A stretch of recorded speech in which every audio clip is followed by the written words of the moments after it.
गंवार सास। ममता ने अपने बेटे को पढ़ा लिखाकर बड़ा आदमी बनाया। अब वो शहर में अपने परिवार के साथ रहता है। एक दिन ममता का बेटा रोहन अपनी पत्नी आलिया से कहता है, अरे आलिया, सुनो, माँ अब से गांव में नहीं रहेगी। वो हमारे साथ यहीं रहेंगी शहर में। उनका कमरा आज नौकर से बोलकर अच्छे से साफ करवा देना। ओह, आज तो मेरी किटी पार्टी है, फिर मुझे जिम और फिर शॉपिंग। ठीक है, कल करवा दूंगी। अ, अच्छा, लेकिन माँ के सामने ये कपड़े नहीं चलेंगे। हाँ, तुम्हें साड़ी या सूट पहनना होगा। अरे बिल्कुल भी नहीं। मेरे मम्मी पापा ने इतना पैसा लगाकर शादी इसलिए नहीं की थी कि मैं अपनी मर्जी के कपड़े पहन ओढ़ भी ना सकूं।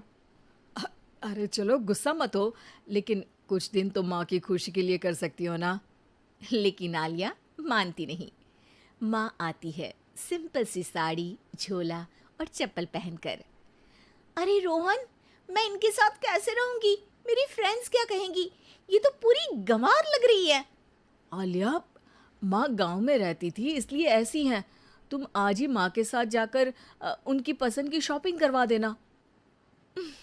इनके साथ घर के अंदर रहना मुश्किल है, बाहर तो मैं कभी भी ना जाऊं।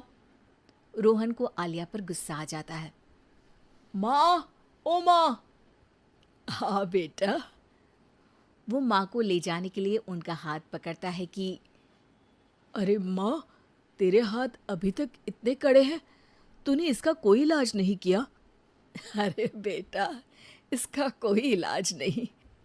वैसे भी मुझे कोई शर्म नहीं कि मेरे हाथ मुलायम नहीं है, क्योंकि इन्हीं हाथों से मेहनत कर मैंने तुझे बनाया है बेटा। अगले दिन।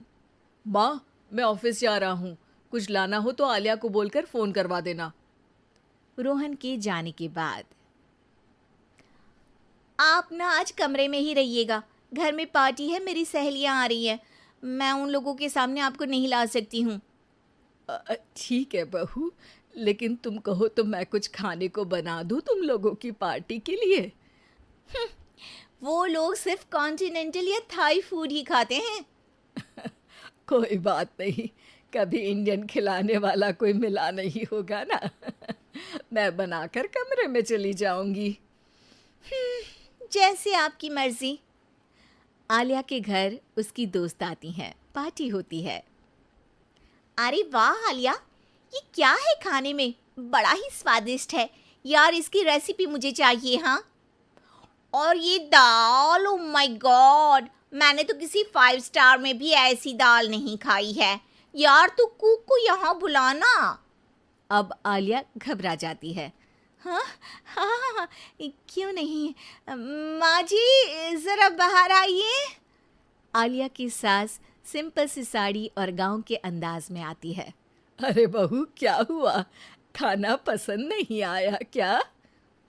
बहू? अरे ये गांव से दिखने वाली औरत तुम्हें बहू क्यों बोल रही है? कौन है ये? वो हमारी नई नौकरानी है। सास बहू की बात सुनकर बहुत दुखी हो जाती है। वो सर झुकाकर जा ही रही होती है कि एक सहेली बोल पड़ती है।